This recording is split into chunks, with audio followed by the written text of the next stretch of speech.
Buenos días a todas y a todos. ¿Qué tal estáis? Espero que hayáis podido descansar después del día tan intenso, tan largo de ayer y que, bueno, después de estas primeras sensaciones al salir del examen, que son a veces difíciles, ¿no?, de reflejar, pues que, bueno, que poco a poco vayáis viendo todas las cosas que habéis hecho bien y que, bueno, pues que el resultado sea el que esperáis. Vamos a hacer un pequeño comentario, una primera valoración del examen. Lo vamos a distribuir básicamente en tres partes, ¿no? Lo que sería la valoración global, que os voy a comentar un poco la estructura de cómo ha sido el examen, y luego los profesores van a empezar y vamos a hacer una valoración por áreas, ¿vale? Pues bueno, fijaos, a ver, en cuanto a la distribución global del examen, hace ya bastantes convocatorias que nos encontramos con una distribución muy similar, donde aproximadamente el 75% de las preguntas tienen que ver con las áreas nucleares. Dentro de las áreas nucleares tenemos psicopatología, clínica adultos infantil, psicoterapias, evaluación y psicología de la salud, ¿no? Psicología de la salud en esta convocatoria ha resucitado nuevamente, ¿no? Llevamos unas convocatorias donde prácticamente había desaparecido y afortunadamente ha vuelto, ¿no? Porque es un área muy importante y que habría que tener en cuenta. Es cierto que ahora van a comentar cada profesor lo que sería un poco su bloque, su asignatura, y el número total de preguntas en las áreas nucleares se mantiene estable, que es un 75%, y lo que sí que ha habido es que dentro de las áreas nucleares pues se han movido las preguntas de un área a otra, ¿no? Pues, por ejemplo, el bloque de clínica 4 con trastornos de la personalidad y trastornos disociativos, facticios, ha descendido en preguntas, igual que el de TOC y los trastornos depresivos, pero en contrapartida han aumentado las preguntas de psicopatología clínica infantil y psicopatología, ¿no? Pero bueno, lo que es el grueso se mantiene, 75%, y luego están las periféricas, ¿no? Un 21%, donde pues luego os comentarán los profesores, ¿no? Pues, por ejemplo, ha habido áreas donde han sido muy complejas en años anteriores y en este año, por ejemplo, en biología no han tenido ese nivel de dificultad tan grande, que luego os comentará Pau y cada profesor os comentará, ¿vale? Pues fijaos, empezamos este análisis. Si tuviéramos que hacer una valoración global del examen, es cierto que es muy complejo hacer una valoración global, pero es un examen denso, es un examen largo, es un examen complejo, donde hay preguntas que aparentemente son sencillas, pero la forma en cómo están redactadas, a veces un poco esta forma de preguntar centrándose en algunos detalles y algunas áreas muy concretas hacen que la valoración global sea un examen complejo. Es un examen difícil donde, bueno, pues vamos a intentar comentar algunas de las cosas que os pueden ayudar, ¿no? Pues de cara a los próximos días y de cara a las posibles impugnaciones, ¿vale? Os comentaré alguna pregunta. Hay alguna pregunta pues que yo creo que tiene pinta que quizá vaya a desaparecer en la plantilla profesional de respuestas o que al menos es interpretable, ¿vale? Y una de las cosas que también comentábamos en la valoración del examen del año pasado, que sí que es muy importante de cara a poder haber hecho un buen examen y de cara a lo que es la preparación del examen en general y quizá de las siguientes, es que es fundamental tener siempre la parte de la bibliografía reciente muy actualizada. Hay preguntas sobre manuales muy recientes, algunas, de hecho, que hemos visto y que hemos comentado en el curso de tratamientos psicológicos, que, fijaos, en la parte de psicopatología, solo específicamente de tratamiento de alucinaciones y delirios, aparte de programas, ¿no?, generales de psicosis, que luego os comentará Javier, hay mínimo 5 preguntas. Y 5 preguntas solo de abordajes de la terapia Avatar, de desafío verbal, de Chadwick, son muchas, ¿no? Fijaos, en psicopatología hay 24 preguntas, ahí pone 23, pero bueno, al final hay una, la de la autopagnosia, que le hemos puesto en la parte de psicopatología. Ya sabéis que hay áreas que son muy limítrofes y que es muy complicado un poco ubicar específicamente. En el área de psicopatología en concreto, os decía que hemos vuelto, entre comillas, a la normalidad, es decir, veníamos de 2 convocatorias donde habíamos pasado una media de entre 15 y 20 preguntas a solo 10 y entonces, bueno, pues un poco ha resurgido. Y los 2 temas más importantes siguen siendo con diferencia el tema 6 y el tema 8. Sensopercepción y pensamiento, que si os dais cuenta, entre sensopercepción y pensamiento, de las 24 preguntas son 8 y 3, 11, son 16 preguntas, ¿no? 2 temas solo de psicopatología, 16 preguntas, son 2 temas muy rentables y muy importantes para estudiar, ¿vale? Os voy a comentar brevemente, ¿no? ¿Por qué os comentaba antes que es muy importante estar siempre actualizado, insistir en los manuales recientes? Bueno, pues fijaos, una de las herramientas fundamentales que nos parece es poder trabajar toda la parte de tratamientos, niveles de eficacia, etcétera, de forma muy sistemática. Ha habido una pregunta de uno, bueno, de uno de los manuales recientes, o se puede contestar desde uno de los manuales recientes, que tiene que ver con las características del modelo fenomenológico en psicosis, ¿no? Los modelos fenomenológicos contextuales, ¿no? Decíamos que un poco estaban resurgiendo, ¿no? Esta forma de intentar entender cuál es el sentido y el significado de los síntomas, ¿no? Todos los síntomas pues tienen una síntoma, todo ocurre dentro de lo que es la historia de la persona y eliminarlos o reducirlos pues no tiene mucho sentido, ¿no? Bueno, pues ahí tenéis, ¿no? Cuáles serían las características. Bueno, pues la opción de respuesta correcta sería la 1, ¿no? Se centra en la experiencia de la persona, cómo se relaciona consigo misma, con los demás y con el mundo y cuál es el sentido que tiene, ¿vale?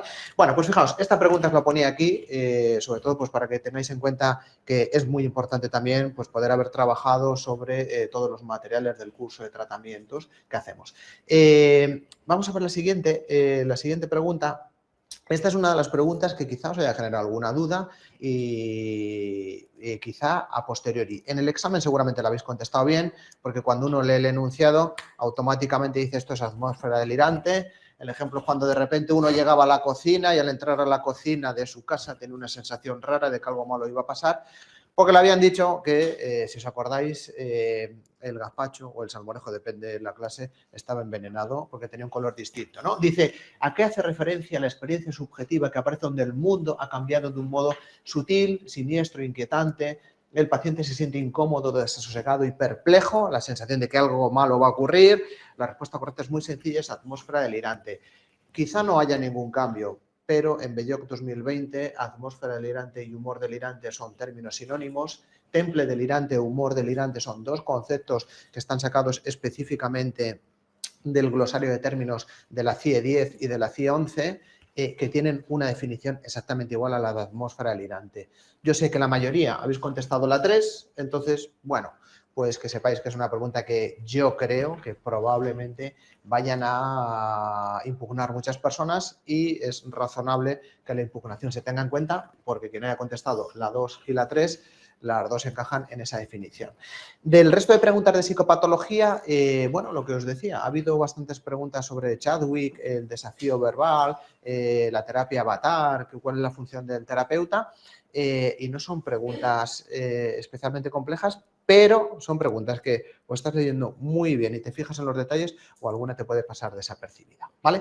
Bueno, pues de la parte de psicopatología y de la evaluación global yo creo que nada más. Entonces, todas las respuestas correctas las ponemos en la plantilla para que podáis introducir vuestra plantilla y tener una estimación que se ajuste un poco a ese resultado final, ¿vale? Vamos a continuar con el análisis de las partes de clínica, ¿vale? Así que pues nada, os dejo con Elena, clínica 1-3, luego Javi,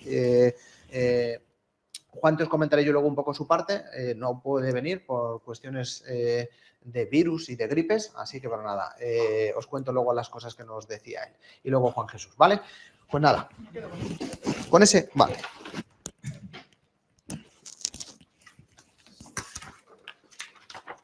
Bueno, pues buenos días. También espero que hayáis podido descansar un poco. Y nada, yo comentar que de los primeros temas de clínica tenemos un total de 12 preguntas con la distribución así primera que hemos hecho. Es verdad que con los contenidos que vemos en la asignatura se podía contestar aún alguna más, pero bueno, teniendo en cuenta esto, es verdad que estamos en las cifras de convocatorias previas. De estas 12, hay 5 preguntas que serían más de la parte de clínica y 7 de tratamientos. Y si lo pensamos por temas, hay una pregunta que podría ser de trastornos amnésicos, ¿no? Que preguntaban por la amnesia global transitoria. Esta finalmente está contabilizada como pregunta de psicopatología. Así que de estas 12 que digo, pues tenemos 3 del tema de trastornos neurocognitivos, 2 preguntas de demencias, una pregunta acerca del delirium y luego hay 9 preguntas del tema de adicciones. A mí me llama la atención, por ejemplo, bastante presencia de preguntas de juego patológico. Pues tenemos, 4 preguntas de adicciones sin sustancias. De estas 9 de adicciones, la mayor parte son de tratamientos, 7 de tratamientos. 2 de ellas de entrevista motivacional. Y bueno, yo creo que tenemos diferentes dificultades entre las preguntas. A mí una que me parece particularmente compleja es la pregunta 205, que está dentro de las preguntas de reserva, que es verdad que es una de las preguntas de entrevista motivacional, y tanto el balance decisional como evitar el reflejo de corrección, a mí me parece que podrían ser buenas respuestas. Es cierto que no me ha dado tiempo a profundizar, revisaré la edición última del manual de la entrevista motivacional para afinar, ¿vale?, esa respuesta que viene en la plantilla, y vamos a ver qué dice el Ministerio. Y luego, por lo demás, bueno, alguna pregunta muy concreta, ¿no?, acerca de conceptos que aparecen en el manual de Fonseca, Pedrero, sobre todo. Es verdad que este concepto de descuento por demora no lo habíamos visto como tal en clase, la pregunta 66 de la versión 0. Y luego también es compleja, esto sí lo hemos hablado, la 67, hablando del tratamiento, de los tratamientos para el cannabis, pues un poco en concreto el manejo de contingencias, para qué ha mostrado ser más útil, que es verdad que es para la abstinencia. Opción de respuesta 1, por ejemplo, en esta pregunta. Y luego, como curiosidad, que yo recuerde, creo que nunca han preguntado, al menos en estos temas, por alguno de los trastornos que aparecen en la sección 3, trastornos propuestos para estudio. Y como sabéis, quienes hicisteis el examen ayer, pues aquí nos preguntaban por el trastorno de juego por Internet, que es uno de las adicciones sin sustancia, que como hemos visto en clase, pues está en la sección 3, no en el cuerpo de la sección 2 del DSM. Si bien, bueno, yo creo que se podía contestar la pregunta, nada más nos pedían conocer un poco la definición del trastorno. Y luego, bueno, pues no sé, dentro de las de clínica, por ejemplo, una pregunta curiosa que me acordé mucho, ¿no?, de los compañeros de la clase de REPIL, porque surgió esta duda en clase acerca de las diferencias en género un poco en el curso del desarrollo del trastorno de juego. Pues esta pregunta 150 de la opción 0, opción de respuesta 2, una pregunta también curiosa que salió precisamente en las dudas de esa clase. Y por mi parte, en estos temas de clínica, nada más. Así que no sé si pasa Juan Jesús, a Javi, perdón. Pues os dejo con Javi.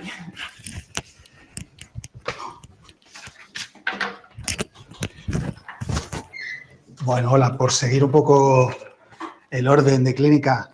Lo primero, mandaros un gran abrazo en estos momentos post-examen, que siempre son complicados, ¿no?, con la mezcla de sensaciones y todo el bajonazo del estrés previo a la prueba y a la prueba. Felicitaros por todo el trabajazo que lleváis detrás. Y bueno, pues analizar la parte de ansiedad y de psicosis del examen es seguir un poco la misma línea que estaban comentando Elena y José antes en cuanto a la tendencia habitual del examen. Mucho de tratamiento, poquito de DSM y desde luego nada de criterios diagnósticos, y en esa tendencia pues nos vamos viendo cambios de una convocatoria a otra. El cambio en este bloque de clínica de esta convocatoria ha sido menos peso de la parte de psicosis y trastornos psicóticos que en otras convocatorias. Hemos pasado de 12 preguntas en la penúltima convocatoria a 6 preguntas en esta, ¿no? Es un poco la mitad. Es verdad que luego hay otras partes que se solapan en psicopatología y que veis en otras partes de tratamiento. Y bueno, pues muchísimas de la parte de tratamiento sacadas sobre todo de los manuales de modificación de conducta de Vallejo. Daba igual que fuera la edición 2023 que la de 2016, eran preguntas que estaban basadas en ese texto, pero no aspectos novedosos de la última edición. Y bueno, pues también del manual de tratamientos de Vallejo de 2021, de Fonseca de 2021, perdón. Y luego en la parte de ansiedad ha sido la tendencia contraria. Lo que hemos tenido ha sido un doble respecto al número de preguntas del año pasado. En este caso teníamos 6 de ansiedad el año pasado, pues hemos pasado a 12, ¿no? Se han vuelto las tuercas. Sí que ha ganado muchísimo peso, como habréis visto, la parte de tratamientos de la ansiedad, que nos estaba llamando la atención, que en los últimos años había muy poquitas preguntas y, bueno, pues es algo donde los modelos psicológicos tienen muchísimo que decir y se tiene que reflejar así también en el examen PIR. Bueno, pues esta convocatoria nos hemos vuelto a encontrar que la mayor parte de las preguntas de ansiedad tienen que ver con los tratamientos. Solo una pregunta del bloque del trauma, lo cual pues tampoco nos sorprende, que es un poco preguntas con ese número de incidencia en el examen y también en relación con los tratamientos. Por ir revisándolas, porque como son poquitas podemos ir una por una siguiendo el orden del examen en su versión 0. La pregunta 65 es una pregunta que tiene que ver con el DSM y la psicosis, la única que tenemos del DSM sacada literalmente, pero no son criterios diagnósticos, son los modelos dimensionales o por lo menos el instrumento que aparece en la sección 3 del DSM-5 para valorar los síntomas psicóticos que pueden aparecer en la población que atendemos, ¿no? Bueno, pues una pregunta bastante sencilla, en la medida en que evidentemente no puede ser autoaplicada, tiene que ser aplicada por las condiciones de lo que está evaluando. Los dominios no están representados en ninguna alternativa de respuesta, solo hay una que habla de 5 dominios cuando sabemos que, además de las dimensiones del criterio de la esquizofrenia, aparece el deterioro cognitivo y clínica afectiva. Y por esa razón descartaríamos la opción 4, no se tiene en cuenta gravedad del deterioro cognitivo, siendo uno de los dominios que se incluye. Y bueno, pues ya casi por descartes, la ventana temporal que tiene este instrumento es una semana, que es la opción 2, o sea que no hay lugar a dudas. En este bloque de clínica yo no he identificado ninguna pregunta que crea que sea fácilmente anulable. Si acaso la última que comentaré, que viene ya en las de reserva y poquito más, ¿no? Ahora la iremos viendo. En la pregunta 82 entramos en el bloque de ansiedad, modelos teóricos psicológicos, muy sencillita, algo que han preguntado muchas veces, el modelo de Barlow y en relación con la aprensión ansiosa, ni siquiera es profundizar en el concepto, es asociar concepto con autor, así que ningún problema para señalar la opción 2 como correcta. La pregunta 84, trastorno de pánico, vemos que están repartidas las preguntas de ansiedad por los distintos trastornos de ansiedad, tenemos para todos los colores, ¿vale? Fobia, pánico, trastorno de ansiedad generalizada, trastorno de ansiedad social. En este caso se mete la epidemiología y, bueno, pues marcamos claramente la opción 3 como respuesta correcta, elevada comorbilidad entre las enfermedades físicas y médicas con el trastorno de pánico, con la importancia que tienen las señales internas. Descartamos la prevalencia del pánico nunca la han preguntado en el examen, como ningún trastorno de ansiedad, pero sabemos que es bastante más baja que la que figura en la alternativa 1. En clase trabajamos alguna mnemotecnia para recordar estas cifras, ¿no? Y hablamos de 2-3% siempre en el pánico, así que habría que anularla. Y en cuanto a la probabilidad por la ratio mujer-hombre, pues sabemos que es más alta en mujeres que en hombres, pero no llega a 3-1, es a 2-1. Es un dato que aparece en todos los textos de epidemiología en relación con la ansiedad. Bueno, pues marcamos la opción 3 sin ningún problema. La pregunta 85 va a la psicosis y al riesgo autolítico dentro de los trastornos psicóticos, no habla de ningún trastorno en concreto, sino en general en los trastornos psicóticos. Bueno, pues si bien algunas de las alternativas de respuesta ya nos están apuntando, ¿no?, distintas categorías diagnósticas, ¿no? Pues las de larga evolución, de las de inicio tardío, que habría que descartar, o determinadas fases, y ya pensamos en la esquizofrenia, como la prodrómica, que también habría que descartarla. Cuando vemos esto en manuales como el de Belloc, dentro de las fases nos hablan de la fase residual como la más susceptible de que aparezca ideación autolítica en el contexto de la posición afectiva en la que se encuentra la persona después del episodio afectivo, ¿no? Así que, bueno, pues marcaríamos la opción 2. La pregunta 87, uno de los tratamientos multimodales integrados para la psicosis, pues una pregunta muy fácil, la IPT de Roeder y Brenner, entre alternativas de respuesta que no coinciden, así que no la voy a comentar tampoco más. La pregunta 88, respecto al tratamiento psicológico de los trastornos psicóticos, bueno, pues esta tiene que ver sobre todo con los programas familiares y de habilidades sociales. La primera opción se descarta fácil porque pone siempre, y ya que cuando pone siempre en alguna alternativa ya señalamos la alarma. Asociar un componente concreto a un programa de habilidades sociales siempre sabemos que es muy difícil con la heterogeneidad que hay, ¿no? y cómo están diseminados. La opción 2, las intervenciones familiares se basan en necesidades familiares del paciente, de los familiares del paciente, pues evidentemente no, también hay que descartarla, dejar las necesidades de la persona con el diagnóstico al margen. La opción 3, las intervenciones familiares se centran en que los familiares asuman el control del tratamiento farmacológico, también la descartamos claramente, así que ya por descartes nos quedaríamos con la 4, que encaja, ¿no?, con los modelos de habilidades sociales y la incorporación cada vez más de componentes afectivos y emocionales en estos programas. Pasaríamos a la pregunta 90, es la única que nos encontramos del trauma, ya habla de terapias y se basa en la distinción que hacemos mucho pues, en las clases de clínica y en el curso de tratamientos entre las terapias centradas en el trauma y las terapias no centradas en el trauma. Hay que marcar la respuesta 3 porque, bueno, pues asocia el entrenamiento en inoculación al estrés con un tratamiento centrado en el trauma, que evidentemente no lo es, ¿vale? Así que, bueno, pues yo creo que también bastante sencilla de responder esto del trauma. Pregunta 122, damos un salto grande en las preguntas y pasamos ya a las fobias específicas. Bueno, vienen varios datos que tienen que ver con características clínicas, pero la clave es un dato epidemiológico, que es el que aparece en la opción 4, donde nos dicen que las fobias situacionales presentan una edad de inicio más tardía que el resto de fobias específicas. Un dato que encontramos, entre otros textos, pues en los manuales de terapia de conducta de Vallejo. La pregunta 123, según el modelo metacognitivo de Wells, ¿qué caracterizaría a las personas con trastorno de ansiedad generalizada? Bueno, pues claramente descartamos la opción 3 y la 4 porque hablan de las preocupaciones tipo 1. Sabemos que sí, que aparecen en este tipo de preocupaciones tanto en población clínica con este diagnóstico como en población general. A lo mejor la duda la podríamos tener entre la opción 1 y la opción 2. Ambas hablan de preocupaciones tipo 2, pero hay que marcar la opción 1, que habla de creencias metacognitivas negativas, porque son las que diferencian la población general con tendencia a preocuparse de lo que sería ya población clínica, ¿vale? Yo creo que a lo mejor un poco lo más complicado. Es una afirmación, no obstante, que está sacada literalmente del manual de Belloc, ¿vale? O sea que, bueno.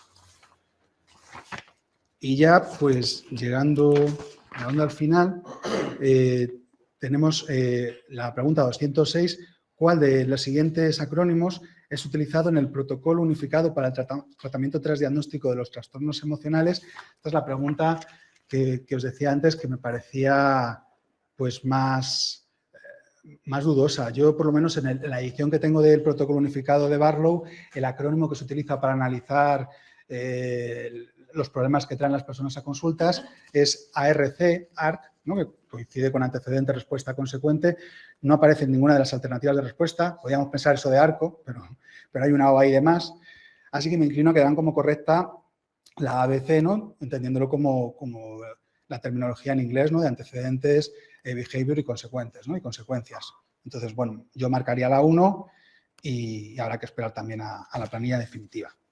Bueno, pues un poco las conclusiones, como ves, viendo las preguntas, es que han sido más asequibles que en otras convocatorias previas, en general, en el sentido de que estaban muy sacadas de manuales, muy trillados en convocatorias anteriores, no han preguntado desde manuales muy distintos y, bueno, pues algunas con un nivel de complejidad más grande porque implicaban profundizar en un determinado programa o modelo, pero bueno, este sería un poco el panorama de clínica. En un ratito vuelvo con la parte de evaluación, pero vamos a seguir con clínica y pasamos a clínica 2. Gracias.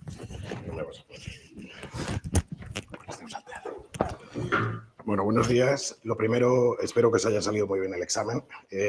Como valoración general de la parte de los temas 11 al 19 de clínica, es decir que las preguntas han sido, en general, asequibles. Respecto al tema 11 de síntomas somáticos, solo ha caído una cuestión, que es referida a la hipocondriasis. La opción correcta es la 4, trastornos obsesivo-compulsivos. Del tema de alimentación han caído un total de 8 preguntas. Os voy dando las respuestas de forma rápida, que sí que esto calma ansiedades, o las genera a veces, pero bueno, vamos a intentar que calme. La 101 es la respuesta número 2, delteria. La 116, la número 3, que es tratamiento ambulatorio como primera lección en la anorexia nerviosa. Es una pregunta repetida de convocatorias. La 117 sería la SSFM, la terapia de primera elección. La 118 sería la opción número 4. La 119 sería la opción número 2. La bulimia grave sería de 8 a 13. La 120 sería la número 3. La 121, la número 1. Y la 201, la número 2. Respecto a trastornos sexuales, solo ha caído una pregunta. Y la opción correcta sería la número 3. En trastornos del sueño, la opción correcta sería en la 142, la número 2, y en la 143, la número 2. Habría 3 preguntas, como he dicho, y la 145 sería la número 4. Ha habido 2 preguntas de trastornos del control de los impulsos, que son los que tengo yo ahora, pasan las hojas. Y la primera pregunta, que es la número, lo diré, 144 sería la opción número 3 y la 202 la número 2. De personalidad ha habido 8 preguntas, la mayoría de tratamientos. La primera es de la PCL, que la damos en clase, y la opción correcta sería la número 4. En la 54 la número 3, la 97 la número 2. Y ya para pasar la última hoja, se acabó. La 100 la número 3, la 4 la número 4, la 4 digo, la 114 la número 4, la 140 la número 1, la 203 la número 4. Nos queda una última hoja. Y la 204 sería la número 1. Hay una pregunta del último tema de nuevos desarrollos en psicología clínica que respecto a una de las patologías a estudio del DSM-5, que es la de la autolesión no suicida. En este caso es la pregunta número 99 y la respuesta sería la número 3. Como os digo, la valoración general es que se podían responder. Eran preguntas asequibles con el manual CD de clínica. Espero que os haya salido muy bien. Gracias.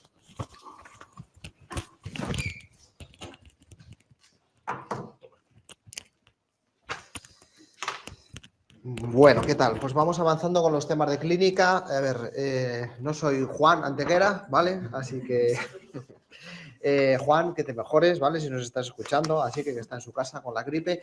Así que, bueno, lo que os había comentado antes, es decir, las preguntas de clínica se mantienen más o menos estable.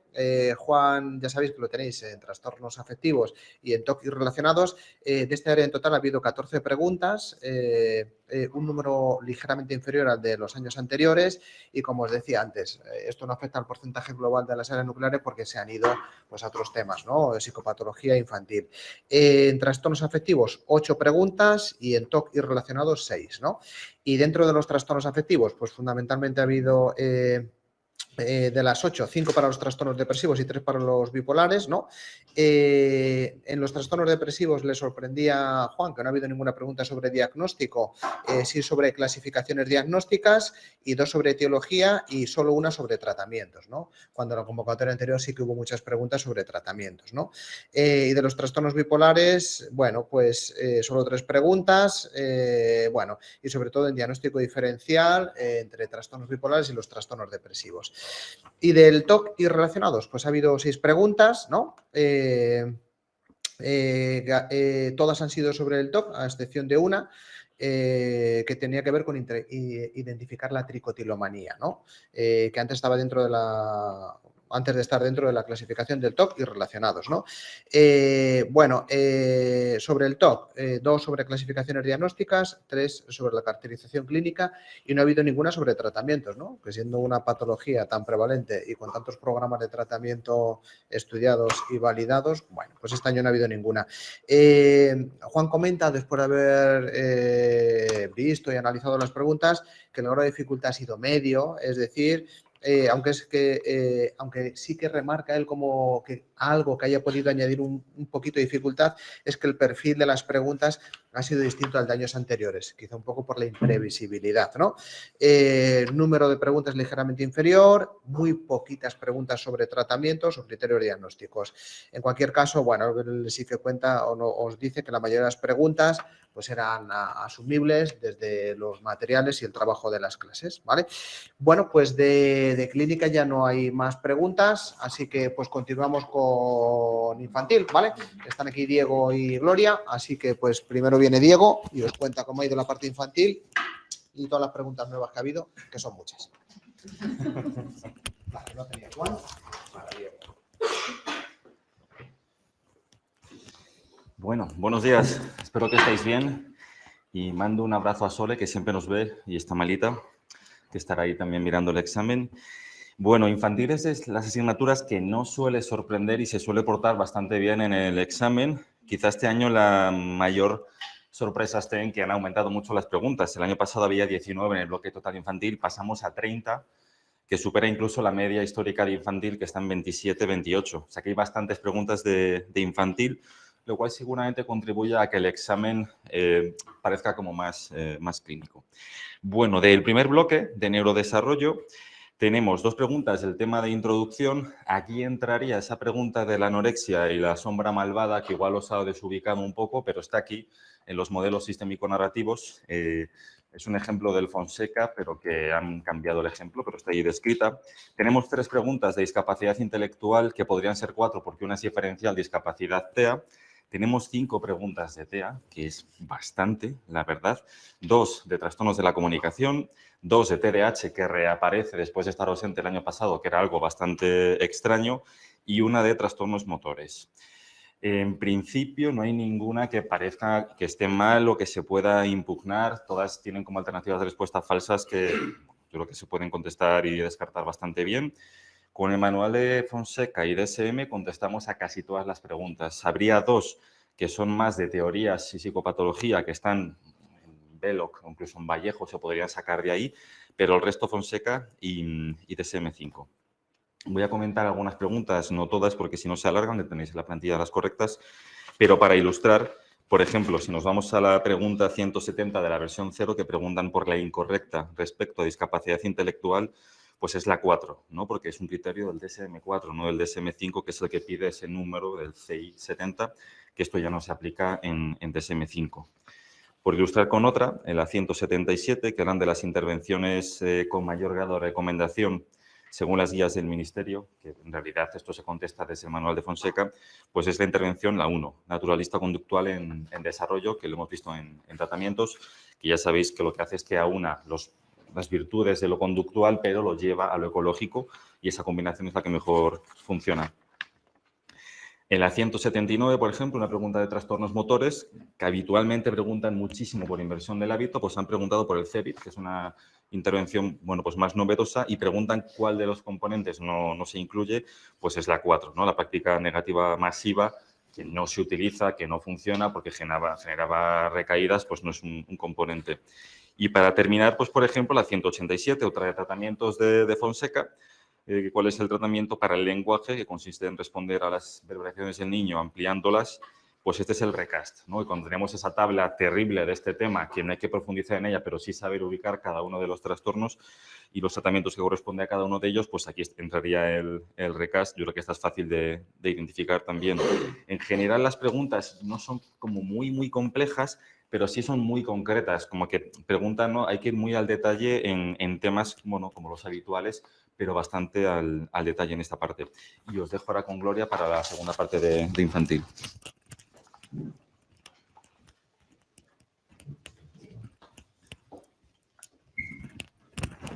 Bueno, buenos días lo primero. Espero que hayáis podido descansar y que no haya sido una noche demasiado dura.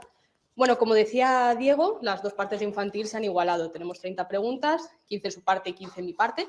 Y dentro de las 15 de mi parte también se tienden a igualar clínica y tratamientos. Tengo 8 preguntas de clínica y 7 de tratamientos. Que esto es un cambio respecto al año pasado, que el año pasado solo salieron 2 de tratamientos y ha subido hasta 7. También, como decía José Luis, hemos vuelto a la normalidad en esta parte de clínica infantil. Por eso, porque han aumentado mucho las preguntas de tratamientos y porque la distribución también es parecida a lo que teníamos años anteriores. Para mí es una mejor distribución y mayor representatividad de los contenidos que el año pasado, que las preguntas se distribuían principalmente en disruptivos, ansiedad y 2 de evaluación ahí sueltas, y este año pues tenemos un poco de todo. Casi todas las preguntas, menos yo creo que 2, estaban recogidas en los materiales o lo hemos visto en clase. Las más raras son la de la terapia de la mentalización para niños, que bueno, la correcta es que está basado en la teoría del apego, y la del trastorno bipolar, que es verdad que eso es un tema que ya no vemos en esta parte infantil, pero los criterios diagnósticos son iguales para adultos y para niños, y en este caso que nos pedía la hipomanía, pues igual que los adultos sería 4 días. Tenemos un aumento considerable de preguntas de trauma y malos tratos, que son un total de 6 preguntas, que es mucho para un tema. Y dentro del trauma hay tratamientos que hemos trabajado mucho en clase, como la terapia cognitivo-conductual focalizada en el trauma, que nos ponía un ejemplo, pero bueno, una pregunta sobre la psicoeducación, que era la primera etapa, y una pregunta sobre el MDR, que esto lo veíamos solo en el curso de tratamientos, pero que aún así estaba dentro del temario. De depresión y conducta suicida también ha aumentado mucho, 3 preguntas, las pautas de la guía NICE para el tratamiento de la depresión, si eran adolescentes o niños, que es un tema muy trabajado, y otra vez una pregunta repetida de hace 2 años, la terapia dialéctico-conductual como mejor tratamiento para la conducta suicida. Esto es una pregunta que de hace 2 años y preguntaron exactamente lo mismo, la misma opción-respuesta correcta. Una cosa que me llama la atención es que ha descendido las preguntas de los trastornos disruptivos, que tenemos solo una, y además nos vuelven a preguntar factores de riesgo, en este caso, factores de riesgo a nivel familiar, el año pasado individual, pero parece que el año que desciende disruptivos aumenta malos tratos y al revés, cuando aumenta malos tratos descienden los disruptivos. En cuanto a eliminación, tenemos una, ansiedad 3 y alimentación otra, que eso se mantiene más o menos igual. Y luego tenemos una pregunta, bueno, dos preguntas sobre el duelo, que eso me llama la atención como contenidos nuevos, pero aún así cosas vistas en clase. Y el trastorno bipolar, que lo dicho, no lo hemos visto en clase, pero los criterios diagnósticos son iguales para niños y para adultos. Otra cosa, sí llamativo, que se repiten contenidos. El mutismo selectivo con 2 preguntas. El año pasado hubo una, es algo que está habiendo tendencia a preguntar en concreto este trastorno y en cuanto a criterios diagnósticos, clínica y tratamientos. Y la terapia de familia para la anorexia nerviosa, que esto lo preguntaron hace 2 años, este año lo han vuelto a preguntar. Este año la pregunta me parece más rebuscada que la de hace 2 años, pero bueno, que aún así se tiende a repetir. Y las manifestaciones del trauma, que lo preguntaron hace 2 años y este año igual, a nivel de psicopatología y síntomas del trauma en la infancia. No hay ninguna pregunta sobre trastornos de sueño, trastorno obsesivo compulsivo y adicciones, que eso es algo esperable. Y para terminar, afortunadamente este año no ha habido preguntas de evaluación de infantil, que esto es algo que en las clases lo hemos hablado mucho y bueno, pues afortunadamente no ha habido ninguna. El año pasado cayeron 2 preguntas de este tema, preguntas difíciles, y este año pues nos hemos librado de eso. Y yo espero que no vuelvan a caer más preguntas de evaluación. Y ya está. Os dejo con Pau, ¿no? Vale. Os dejo con María. A ver. Bueno, pues nada, yo lo primero mandaros un mensaje de ánimo porque estos son días difíciles y espero que también os podáis dar el descanso que os merecéis también después de tanto trabajo. Yo primero voy a dar como una opinión en general de lo que ha sido personalidad y diferencial y luego comentaré así algunas preguntas específicamente. Este año ha habido 4 preguntas más en personalidad y diferencial, en concreto en personalidad 9 preguntas y en diferencial 6. En mi opinión, lo que ha ocurrido en esta convocatoria, o sea, para mí creo que las preguntas sí que son sencillas, no creo que, salvo algunas que, como decía José Luis, están como muy enrevesadas a la hora de preguntar, o sea, como que hay mucha información en las opciones de respuesta y en el propio enunciado, pero sí que si se simplifican de alguna manera me parecen fáciles de contestar. Una cosa que a mí me parece como de destacar es que quizá las preguntas no están como tan aglutinadas en los temas que hablan de teorías estructurales o factoriales de la personalidad, ¿no? Es decir, los temas en relación a Cattell, Eysenck y el modelo de los 5 grandes, por ejemplo, pues aparecen, en concreto el modelo de los 5 grandes, pero los otros 2 temas no aparecen. Y sí que es verdad que las preguntas de personalidad se reparten más entre los últimos temas, ¿no? Que son los temas que nos acercan más como a los modelos interaccionistas, por así decirlo, y que tiene como cierto sentido, son como modelos más dinámicos, menos rígidos, por así decirlo. Por ejemplo, en el caso, voy a ir poniendo ejemplos poco a poco, en el caso de la pregunta 49, dice, ¿cuál de las siguientes definiciones sobre las dimensiones del modelo de los 5 grandes factores es correcta? Bueno, esta pregunta la pongo como ejemplo, o sea, pregunta prototipo del modelo de los 5 grandes. Es una pregunta sencilla, pero fijaos que, por ejemplo, nos dicen, ¿no? O sea, para mí la correcta sería la 4, la voluntad y la minuciosidad diferencia a las personas serias y formales de las informales y descuidadas. Yo creo que aquí es como importante también una cosa que solemos decir mucho en clase, que es el tema de los sinónimos, ¿no? Voluntad y minuciosidad también significa responsabilidad, significa tesón, significa conciencia, por las múltiples traducciones que hay de los modelos del inglés al castellano, que al final llamamos de muchas maneras a una misma cosa. Y eso en personalidad sí que es relevante de cara luego a contestar una pregunta bien, ¿vale? Bueno, otra cosa que me llama la atención en cuanto a contenido, es verdad que está en el manual, pero está en el tema 14, que no es un tema que dé como mucho pie a ser preguntado. Pero es verdad que desde más que nada porque además los planteamientos desde la psicología positiva tampoco son muy preguntados en el área de personalidad. Pero en la pregunta 43 nos dicen, Fredrickson y Losada hablan de un ratio de positividad que puede ser representada como el cociente entre las emociones positivas y negativas. ¿Qué postulan estos autores? Bueno, esta la comento porque puede ser una de las preguntas que a lo mejor os surjan más dudas, ¿no? Sí que es verdad que, ya os digo que está en el tema 14, es la teoría de la ampliación construcción de las emociones positivas, que habla también pues, del papel que tienen las emociones positivas en la adaptación, no solo las emociones negativas. Y bueno, la correcta sería la 3. El coeficiente es proporción 3:1. ¿vale? De emociones positivas que deben superar a las negativas. Bueno,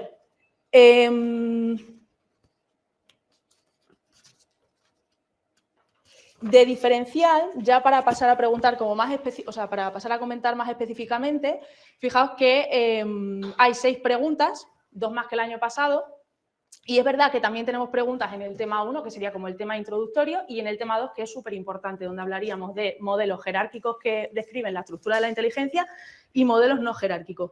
Tenemos representados tanto los autores no jerárquicos, con la pregunta de Thurston, como a los autores jerárquicos, ¿no? Y siempre hablamos en clase de que dentro de los jerárquicos uno de los más importantes sería el modelo de Kattelhorn, que justamente es el que han preguntado. La pregunta número 48 dice, señala la respuesta correcta sobre el modelo de inteligencia Kattelhorn. La correcta en este caso sería la 4. Sé que muchas veces nos hacemos mucho lío con esto de los factores, con el orden, etcétera, etcétera, ¿no? La 4, que es, tendríamos 2 factores de tercer orden, la inteligencia fluida histórica y un factor de aprendizaje común. Bueno. Una pregunta, por poner simplemente un ejemplo práctico de esto que he dicho, de que a veces me parece que, bueno, que esta pregunta está como un poco enrevesada, pero que al final nos están preguntando por la heredabilidad de los 5 grandes, ¿no? Esto pertenece al tema 3 de diferencial. Y sí que es verdad que siempre que aparecen datos sobre el modelo de los 5 grandes es como importante revisarlo y tenerlo en cuenta, ¿no?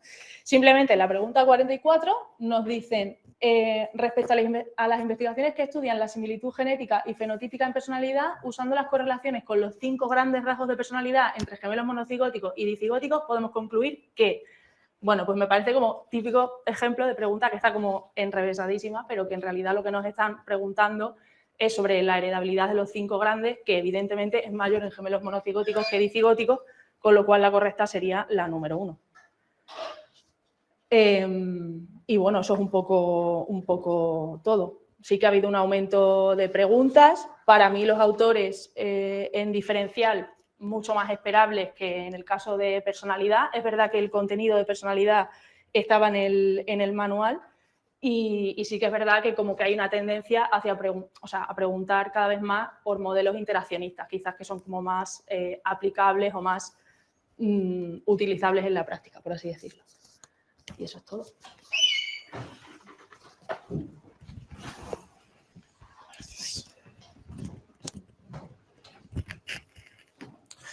Bueno, buenas, ¿qué tal? Espero que estéis bien todos. Empiezo con biología, ¿vale? Biología han bajado, pues yo creo que tanto el número, yo nunca he habido tan pocas preguntas de biología, solo 5, como la dificultad, ¿no? En comparación con el año pasado, que fue absolutamente horrible, pues este año es más asequible, ¿vale? Entonces, voy a hablar así de un par de preguntillas. La número 59, ¿cuál de estas áreas del sistema nervioso central es irrigada en su mayor parte por la arteria basilar? Sería un poco más controvertida a lo mejor, pero bueno, esta es la número 3, ¿no? Esa arteria basilar que está abajo, entonces lo que hay abajo es el tallo cerebral, el tronco del encéfalo, ¿vale? El resto de preguntas prácticamente repetidas todas, diría a lo mejor como otra, la 61, ¿cuál es el mecanismo de acción del metilfenidato respecto a la dopamina? Bueno, la única que plantea que aumenta la dopamina es la número 3, ¿no? Que reduce la recaptación, por lo tanto, pues aumenta la concentración extracelular de dopamina, ¿vale? Entonces sería la correcta. Ya os digo, un cambio de tendencia muy claro, ¿no? O sea, que partimos de que el año pasado fue muy duro y este año, pues, os habréis preparado, nos hemos preparado un montón, pues, para algo parecido y no. Así que la frustración compartida, ¿vale? Y la otra parte de la frustración es salud, ¿no? Salud que llevamos todos los años diciendo que está a punto de extinguirse, ¿no? 2 preguntas, 1 pregunta, 0 preguntas, y decíamos, algún día resurgirá, esperemos que no lo veamos, pues lo hemos visto, ¿vale? Y han caído 10 preguntas de salud, dificultad moderada, pero bueno, claro, veníamos preparándola muy poco, ¿no? Entonces, que de repente caigan 10 preguntas, pues imagino que os habrá sorprendido e imagino que para mal, ¿no? Lo normal sería que para mal, ¿vale? Entonces, el manual principal de referencia es el de siempre, es el manual de Amigo, ¿vale? Y voy a plantear así alguna preguntilla. La número 100, las más controvertidas a lo mejor. La número 104, respecto del peso total de una persona, ¿qué porcentaje de peso recomienda perder la OMS a personas adultas con sobrepeso u obesidad? Está sacado literalmente del amigo, la número correcta es la número 3, ¿vale? Entre el 5 y el 10% del peso total. Os podéis hacer un lío con la 4, porque como la 4 pone depende, casi siempre todo el mundo, si es depende, se contesta, ¿no? Pero bueno, ya el porcentaje te está diciendo eso, ¿no? O sea, que perder pues, entre el 5 y 10% pues, es muy variable en función de los kilos de la persona, ¿no? Entonces, bueno, pues esa pregunta seguramente era un poco así dificililla y controvertida y os habrá dado dolores de cabeza. Luego hay alguna pregunta repetida, como la de la aceptación y compromiso, la desesperanza creativa, que cayó hace algunos años. Han preguntado por las tareas de duelo de Worden, que la correcta es la número 4, aceptar la realidad de la pérdida, elaborar el dolor, adaptarse a un mundo sin el fallecido. Esta probablemente es una pregunta de estas compartidas con varias asignaturas. La hipótesis de amortiguación del apoyo social, que también es medio repetida. Y otra sí más controvertida yo diría que es la 111. ¿Vale? Según la OMS, la adherencia terapéutica es porque la 1 y la 2 son prácticamente lo mismo, por lo tanto, casi seguro que una de las dos es la correcta. Y es un poco la que os suene mejor, ¿no? La número 1 es el grado en el que la conducta de un paciente coincide con las instrucciones. Esto ya suena como muy autoritario, ¿no? Muy del modelo médico en el peor de los sentidos. Por lo tanto, es la número 2, ¿no? Como que el amigo lo explica así, que eso sonaba muy mal y la adherencia ahora mismo es el grado en que el comportamiento de la persona se corresponde con el acuerdo, ¿no? Dando un rol más activo al paciente en la toma de decisiones, ¿vale? Pero bueno, una pregunta también difícil, ¿vale?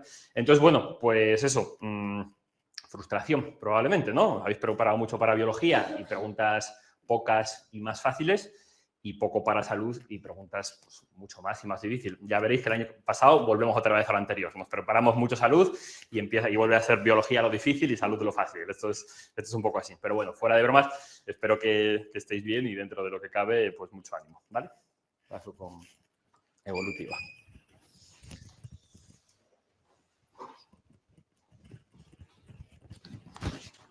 Bueno, pues buenos días a todas y a todos. Vamos allá con evolutiva, que yo creo que ha sido un poquito menos frustrante. No ha habido mucha sorpresa, ha habido 7 preguntas como viene pasando en los últimos años, todas de evolutiva sin que caiga ninguna de educativa, que eso tampoco sorprende, ¿vale? Creo que ha habido alguna bastante facilita, diría que por ejemplo la 34, que nos piden señalar la incorrecta dentro de las características del periodo preoperatorio, que claramente es la 4, ¿no? La reversibilidad es una característica de las operaciones concretas, se redacta de forma sencilla, las opciones también, entonces, bueno, creo que nos sorprende. Igual que la 35, que es sobre los reflejos, es el reflejo de Babinski el que nos piden, que dentro de que hacía un tiempito que no los preguntaban, pues también se habían visto en clase, ¿vale? La 33 sobre reacciones circulares, que también lo hemos visto, aunque es verdad que tal y como lo cuentan puede sonar confuso, yo creo que sería la 2, que están describiendo una reacción circular secundaria. Y lo mismo me pasa con la 36, que es un tema que conocemos, quizá la forma en la que está redactada puede confundir, pero es la 3, ¿vale? El lenguaje para Vygotsky tiene una función de autorregulación de la conducta, ¿vale? Me parece que tampoco sorprende la 37, que nos pregunta por el apego evitativo y, bueno, pone un ejemplo que se parece bastante a los que se han puesto en otros años. Y creo que quizá las dos que pueden sorprender más son las dos últimas, la 38 y la 39, ¿vale? En la 38 nos hablan de un experimento, el de la cara inmóvil, que es verdad que no lo hemos contado explícitamente, pero que es un experimento bastante conocido, yo creo, ¿no? Y que, aunque no supiéramos en concreto cuál es la respuesta, quizás sí que podemos jugar un poco al descarte, ¿vale? Ese es un experimento en el que están el bebé y la mamá interactuando y de repente la madre para de hacer cualquier tipo de gesto facial y entonces el niño empieza a intentar demandarle que vuelva a esa interacción con todas las formas que sabe, ¿no? Entonces, teniendo esto en cuenta, creo que darán por buena la opción de respuesta 1, que dice es un procedimiento de investigación que se emplea para medir la regulación mutua en lactantes. Creo que la podríamos haber elegido por lo del descarte que decíamos y también porque el concepto de regulación mutua sí que estaba este año en el anexo que hicimos del manual de este libro nuevo que hablábamos de desarrollo humano. Entonces, conociendo ese concepto, pues igual se podía intuir, ¿vale? La 2 es una teoría sobre el autismo, la podíamos descartar porque no lo es, y creo que la 3 y la 4 también. La 3 es como demasiado compleja, ¿no? Este experimento no tiene que ver con la transmisión intergeneracional del trauma y es de expresiones faciales que son universales, que no se circunscriben a culturas occidentales, ¿vale? Sobre la 39, el juego funcional tampoco es un concepto que no manejemos, esto está explicado en el manual. Es verdad que la opción correcta, que yo entiendo que es la 4, es un ejemplo muy específico de este manual también de desarrollo humano, ¿no? El del ejemplo de rodar una pelota, pero la definición de juego funcional sí que la tenemos en nuestro manual, si le echáis un ojo, que viene a decir esto, ¿no? Que supone realizar movimientos musculares de manera repetida, ¿vale? Así que, bueno, decía, luego tenemos la de la tarea de Wording, que la ha comentado Pau, que nosotros también la vemos en clase, pero bueno, la hemos considerado de salud finalmente. Y bueno, creo que serán esas las que den por buenas, así que no hay mucho más que comentar. Así que bueno, espero que haya ido bien y nada, que disfrutéis mucho del descanso, por fin.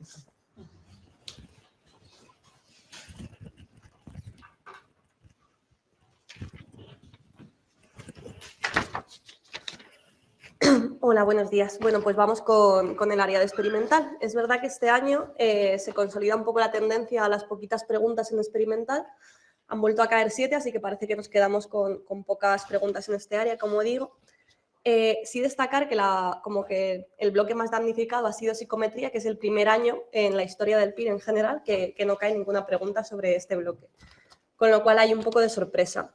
Y sobre el primer bloque de fundamentos, pues ha caído una sola pregunta, la verdad que muy sencilla, como de los conceptos básicos del manual, que nos preguntaban por los diseños experimentales de medidas repetidas, ¿no? La número 15 teníamos, que como sabemos, pues uno de sus beneficios es que economizamos el número de sujetos, ¿no? Al no tener varios grupos, utilizar un solo grupo, podemos contar con menos sujetos. El área más preguntada vuelve a ser estadística, como todos los años. Y es verdad que aquí hay como un batiburrillo en torno a la dificultad de las preguntas. Tenemos, por ejemplo, algunas que son pues, bastante asequibles, entendiendo por asequibles que es verdad que, bueno, que las hemos visto en clase varias veces, que vienen tal cual en los manuales de CD y en los manuales de referencia. Por tanto, tenemos, por ejemplo, la número 10, que la respuesta correcta sería la 2, ¿no? Si nos vamos a esta tablita en la que nos preguntaban la correlación entre variables cuantitativas y dicotomizadas. Así como sencillas también tenemos la número 16, que nos preguntan por la definición de alfa. Es verdad que nos lo preguntan de otra manera, pero bueno, al final sería la probabilidad, ¿no?, de rechazar erróneamente la hipótesis nula, que lo tenemos en la opción número 2 de respuesta. Luego en este área de estadística tenemos otras dos, la 11 y la 12, que aunque son conceptos como bastante conocidos, ¿no?, que hemos visto, es verdad que están preguntados de una manera un poco rebuscada, ¿no?, que está ahí un poco la dificultad en caer sobre el concepto que nos están preguntando. En el caso de la 11, por ejemplo, sería la opción número 1, ya que sí que veíamos que la potencia estadística se beneficia del aumento del tamaño del efecto, el que sea la muestra grande, que esto no aparece, y el que sea pequeña la desviación estándar poblacional, que es a lo que hacía referencia esta primera opción de respuesta. Y en el caso de la pregunta 12, por lo que nos están preguntando de alguna manera, entendemos que es por una de las características básicas de las pruebas de comparaciones múltiples, que lo que hacen de forma general es reducir la tasa de error por familia de comparaciones, ¿no?, que nos lo preguntan de otro modo, pero viene a ser esto, por lo tanto, lo que hacen es por reducir la probabilidad de error tipo 1, lo cual tenemos en la respuesta número 4. Por último, entendemos que hay como dos preguntas que sí que son más complicadas. Por un lado, la número 13, que es un concepto nuevo, en el sentido de que nunca había aparecido en el PIR, ¿no? Nos preguntan sobre los índices de asimetría, esto no lo habían preguntado antes, con lo cual de ahí la dificultad. Y bueno, la opción correcta sería la 3, ¿no?, que hace referencia a Fisher, porque es verdad que es un índice, bien tal cual en manuales de referencia, aunque, repito, entiendo que la dificultad está en que es un concepto nuevo en la historia del PIR, que Fisher tiene en cuenta todas y cada una de las puntuaciones de la muestra, por lo que puede considerarse el mejor índice de asimetría. Por último, tenemos la número 14, que está expresada como de una manera bastante rara, y de ahí un poco las dudas. Entendemos que la opción correcta es la 1, aunque ya os digo que aquí, jugando sobre todo al descarte, ¿no?, por la manera en que está preguntada, ya que, bueno, al final nos pregunta por dos grupos, hombres y mujeres, que están siendo comparados, ¿no? Es una prueba de diferencia de medias, en este caso de medias o grupos independientes, ¿no?, al ser hombres y mujeres. A esto hace referencia la opción número 1 únicamente. La opción número 2, por descarte, es verdad que nos hace referencia a contrastes de relación o correlación, lo cual no sería el caso. Y la 3 y la 4 hace referencia, es verdad que a comparaciones de medias, pero en muestras relacionadas. Al ser hombres y mujeres de nuevo, no estaríamos ahí, ¿no? Hace referencia también al hablar de chi cuadrado a variables nominales, el CI sabemos que es cuantitativa, con lo cual también descartaríamos. Y un poco desde ahí nos quedamos con la 1, pero repito que como de una manera muy, muy rebuscada, que de ahí entiendo la dificultad a la hora del examen de contestarla. Y nada, por mi parte nada más, que mucho ánimo y que disfrutéis del descanso también, que es merecido. Os dejo con Irene.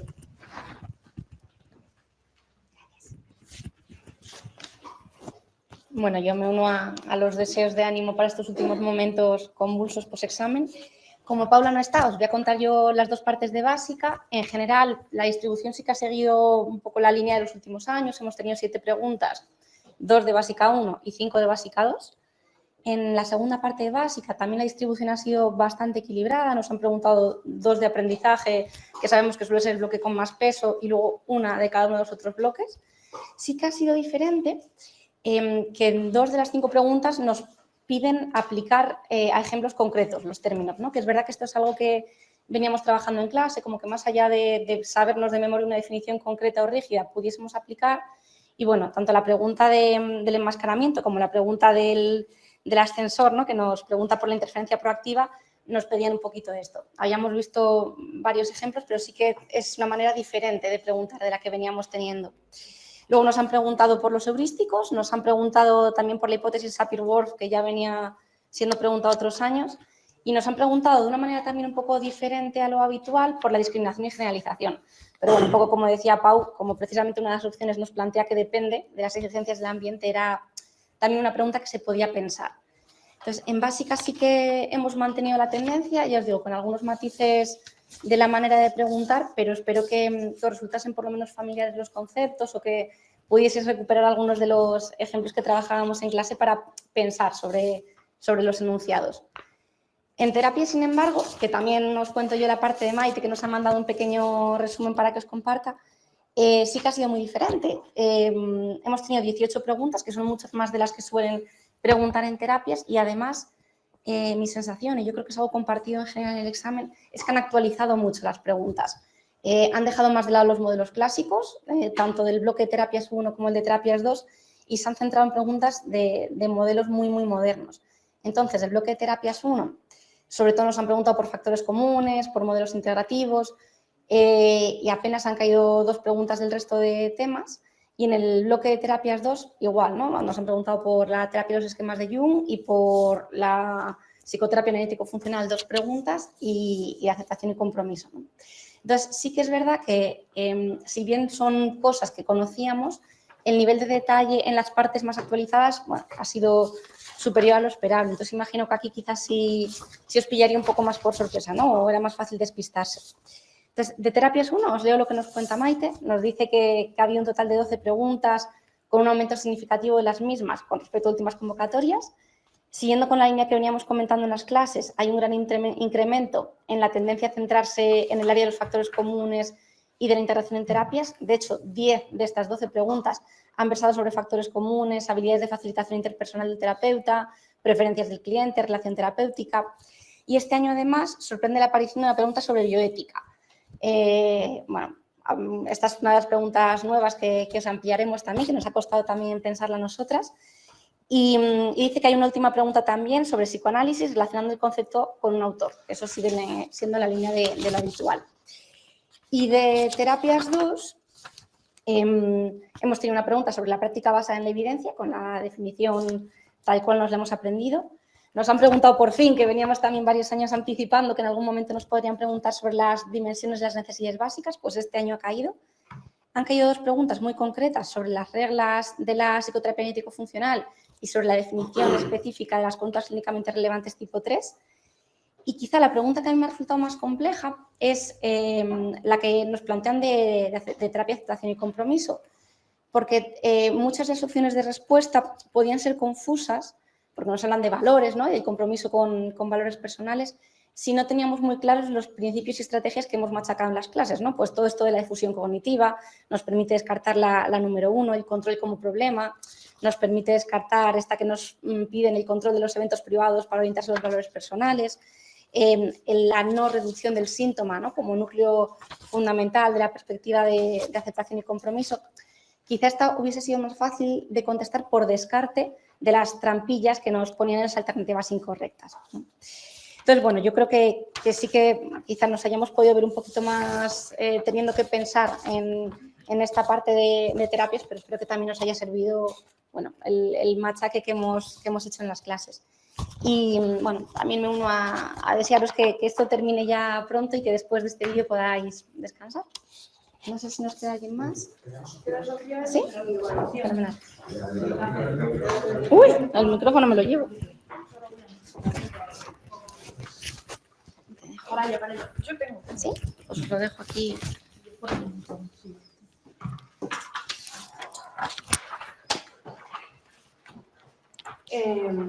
Bueno, pues en cuanto a psicología social, tenemos un total de, al final hemos 8 preguntas, de las cuales 6 son de psicología social y 2 son de psicología de los grupos. Y aquí me identifico un poco con algo que han dicho algunos compañeros de esto de vuelta un poco a la normalidad, porque habíamos comentado en las 2 últimas convocatorias que el bloque de grupos había ganado mucha importancia y aparecían casi tantas preguntas de grupos como de social, y esto este año pues no ha sido así. Vuelve a ganar mucho peso el segundo tema del bloque de social, el de la teoría de la atribución y actitudes, que recoge un total de 4 preguntas de las 6 que son de social. Para mí, además, otro cambio es que en las 2 últimas convocatorias, sobre todo la del año pasado, el examen fue, las preguntas de social, pues infernales, un poco como lo que comentaba Pau, que pasó en salud, muy difíciles, con muchas preguntas que no estaban en los temarios que habitualmente manejamos, ¿no? En nuestros manuales. Y es verdad que este año, pues afortunadamente no ha sido así. Yo creo que la mayor parte de las preguntas eran mucho más asumibles. Creo que hay varias preguntas sencillas, ¿no? Que hacen alusión a conceptos que sí que hemos podido ver en clase. Bueno, a ver, a mí la pregunta que me parecía más difícil de todas, de este bloque de social, es una pregunta que al final va ubicada dentro de personalidad. Entonces, es verdad que la teoría esta, las dimensiones de variabilidad cultural de Hofstede, si las veis en personalidad, bien. Si fuera una pregunta nueva de social, que también podría tener sentido, vuelve a ser una pregunta que, como las del año pasado, salía del Manual de Psicología Social de la UNED, o sea que en ese sentido mantienen la tendencia por preguntar por esta edición de este manual del 2019.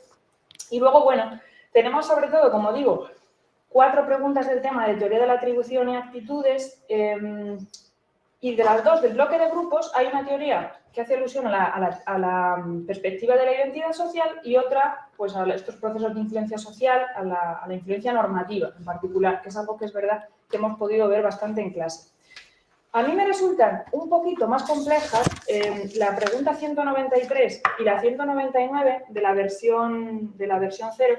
Vamos a ver la 193, porque es verdad que, bueno, están preguntando por la identidad social, que es una teoría importante y que vemos en clase, pero lo hacen quizá desde otro lugar. Yo creo que nunca habían preguntado así. Nos exige un poco conocer tanto el concepto de identidad personal como de identidad social, que es lo que hablamos en clase, ¿no? Es esta parte de la identidad que depende un poco de nuestra pertenencia a grupos. Y aquí también teníamos que conocer la autoconciencia privada y la autoconciencia pública, que sí son conceptos que vemos en social, aunque no tanto, a lo mejor, ligados a la identidad social. Entonces, bueno, yo creo que la respuesta correcta es la 1, a falta de plantilla, ¿vale? Pero bueno, quizá es la pregunta que creo que puede ser más compleja en particular, ¿no? De las de social de este año, que como digo, creo que afortunadamente, bueno, son un poquito más accesibles, ¿no? Que las del año pasado o el previo.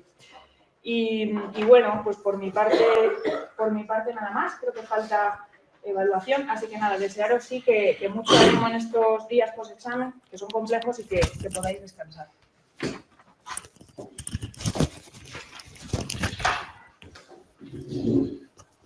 Bueno, pues hemos dejado la mejor para el final, evaluación. ¿De dónde vienen las preguntas que ha habido en infantil, en terapias, en salud? De evaluación, ¿no? Porque a mí es como así el cambio más llamativo del examen, por lo menos así desde fuera, ¿no? Superficial, el peso que estaba teniendo evaluación ha bajado muchísimo. El año pasado, 25 preguntas del examen, un octavo del examen de evaluación, este año 10 preguntas. Bueno, podríamos pensar, ¿ha disminuido entonces la dificultad de la materia en el examen? No, eso no ha cambiado. Incluso yo diría que ha aumentado, me parecen preguntas más difíciles porque en las que los ausentes son sobre todo de la parte del material de evaluación que no es tanto de memorizar, que es de entender y que son más fáciles de afrontar en el examen, que es el bloque que normalmente preguntan más, que es el de técnicas, y ha habido pues muy poquitas preguntas. No hay de entrevista, no hay de autoinforme. Por primera vez en la historia del PIR no hay ninguna pregunta de proyectivas, ni una sola. También por primera vez en la historia del PIR, aunque esto ya es en el bloque de las aplicaciones, no hay ninguna pregunta de Wechsler y sus pruebas. Bueno, trampa en una opción de respuesta, ahí está el WIS, pero incorrecta. O sea que ha sido un examen que ha cambiado mucho en esta parte de evaluación y ya os digo, bueno, vamos a ver ahora las preguntas porque no son tantas. El nivel de dificultad a mí me parece muy grande porque son cuestiones pues, muy concretas de memorizar, de estudiar. No es que no aparezcan en los manuales, que los tenemos y han seguido tirando de Moreno Roset y sobre todo de Fernández Ballesteros, lo de siempre, pero son cosas que hay que estudiar muy a fondo y literalmente pues para saber la respuesta correcta, ¿no? Un poco en esa línea, ¿no? Bueno, pues os comento, pregunta 20, es con la que vamos a empezar, una pregunta fácil, la única fácil del examen en la parte de evaluación, ya a partir de ahí todos son curvas, ¿no? En la evaluación psicológica, las matrices de interacción y los mapas de conducta, bueno, pues vamos a Fernández Ballesteros, la clasificación de siempre, por supuesto la respuesta correcta es la 2, no nos da ninguna guerra, aunque tenemos súper trabajado y que han preguntado otras veces de alguna forma, pero os digo, esa es la única pregunta que vamos a decir que es fácil, ¿no? Ya a partir de ahí, difícil, pasamos a la 21, una pregunta sobre la evaluación del alcoholismo y vienen entre las alternativas de respuesta nombres de pruebas concretas, pues que la verdad que normalmente no nos paramos a estudiarlas, porque esto no lo han bien preguntado nunca en el examen, son cosas como muy concretas. Las tenemos en el manual de CEDE, vienen en los manuales, pero es una pregunta que se basa en diferenciar unas pruebas de otras por el número de ítems. La respuesta correcta va a ser Audit, que es la prueba que tiene 10 ítems y que está construida por la OMS, frente al MALT, que son 24 más 7 ítems, porque tiene 2 partes, o al CAGE, o CAGE, ¿no? Como queráis decir, que son solo 4 ítems, que a lo mejor es la más fácil de identificar porque cada letra hace referencia a uno de los ítems, ¿no? Entonces, bueno, es la 1 y es que es así, pero es una pregunta complicada porque es algo que no estamos acostumbrados y es una característica muy concreta de la ficha técnica de las pruebas. La pregunta 22 es la única que hay del bloque de fundamentos, del tema que normalmente genera las preguntas más complicadas de este bloque, que es el del proceso de evaluación psicológica, porque tenemos muchísimos modelos en el proceso de evaluación psicológica. Preguntan por Fernández Ballesteros, pero es que la propia autora tiene muchísimas propuestas. De hecho, el año pasado nos preguntaban por su modelo de proceso, el GAP, que no es el que preguntan este año, y bueno, pues habla de, después de diseñar la intervención, seguir midiendo en evaluación la valoración del tratamiento. Yo creo que nos puede tirar un poco, engañar la pregunta hacia la eficacia y la efectividad, que son formas, ¿no?, indicadores para evaluar los tratamientos, pero habla de cómo medir la línea base y ahí lo que tenemos que pedir es fiabilidad, validez y utilidad, como cuando hablamos de otros momentos del proceso de evaluación. Respuesta 1 correcta, literalmente sacada del manual de Fernández Ballesteros.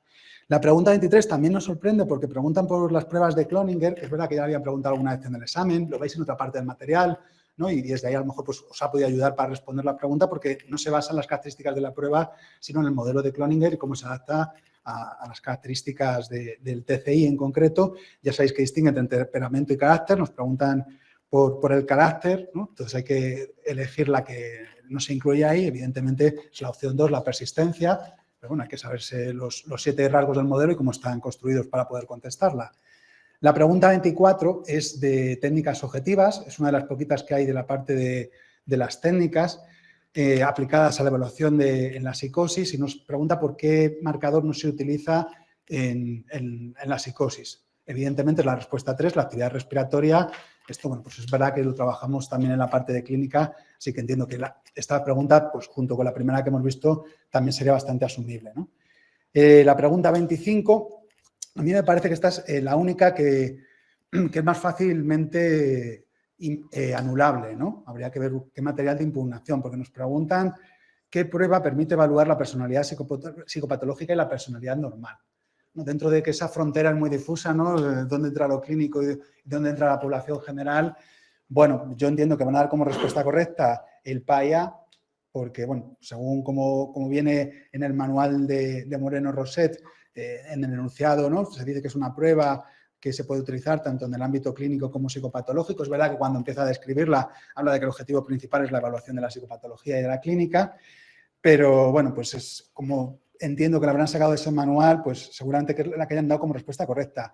El 16PF5 y el 16PF-APQ no pueden ser las dos respuestas correctas. Es verdad que también podemos encontrar literatura donde nos dicen que se pueden utilizar también en el ámbito clínico estos instrumentos, entendiendo desviaciones del modelo de personalidad normal, y lo mismo pasaría con otra prueba basada en modelo factorial como el NeoPR. Entonces, darán como correcta la 1, ¿vale? Pero sí que podemos encontrar bibliografía donde las otras pruebas se pueden utilizar en el campo clínico para evaluar también personalidad psicopatológica. Un poco desde ahí. La pregunta 26, pues es otra de las preguntas que ya se meten en el campo de las aplicaciones, en el campo de la inteligencia. Aquí sí que en la línea de otras veces nos piden saber tanto las edades como las características de las pruebas de evaluación. Claramente descartamos la opción 1 y la opción 4 porque nos preguntan por aspectos verbales y no verbales, y el TONI y el RAVEN sabemos que son solo no verbales. Y entre el WIS y el RIAS, ¿no? por la edad, podrían ser los dos instrumentos.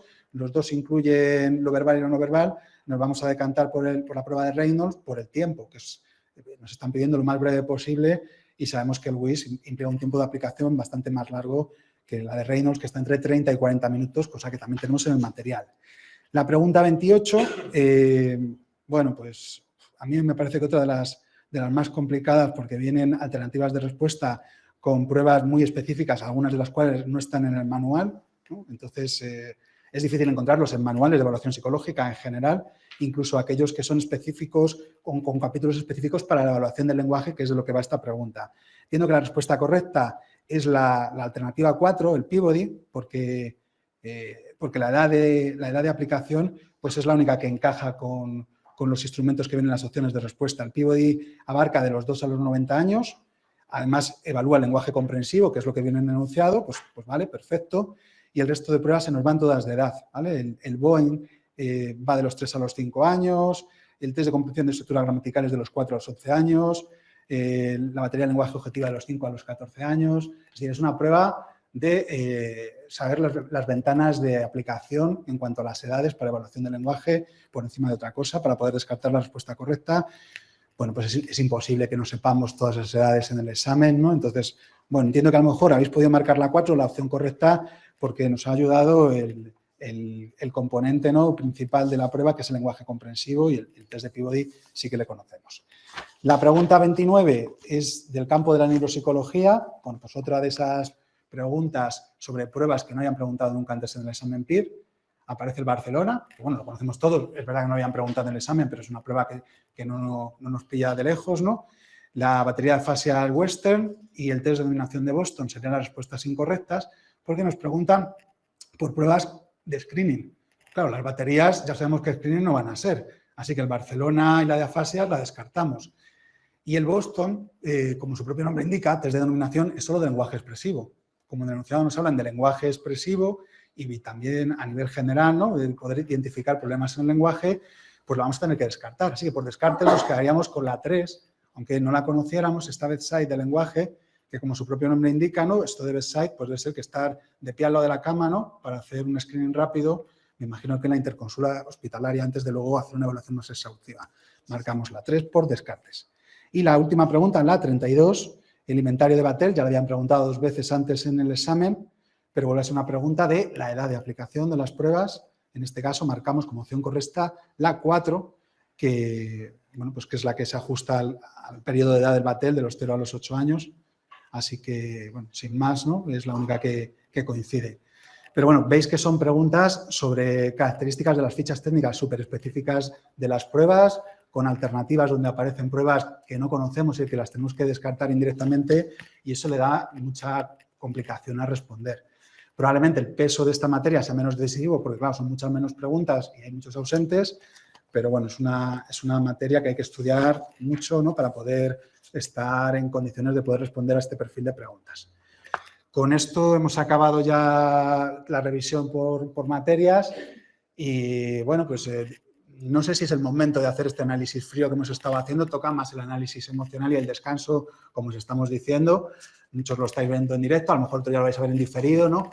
Pues animaros a que nos mandéis las plantillas, que nos van a ayudar mucho también a nosotros a analizar cómo ha sido el examen y a preparar los cursos. Y bueno, pues nada, que muchísimo ánimo en estos días y suerte. A ver si dentro de poquito tenemos ya la planilla y habéis tenido buenos resultados. Nos despedimos y bueno, seguimos hablando sobre el examen. Nos vemos. Hasta luego.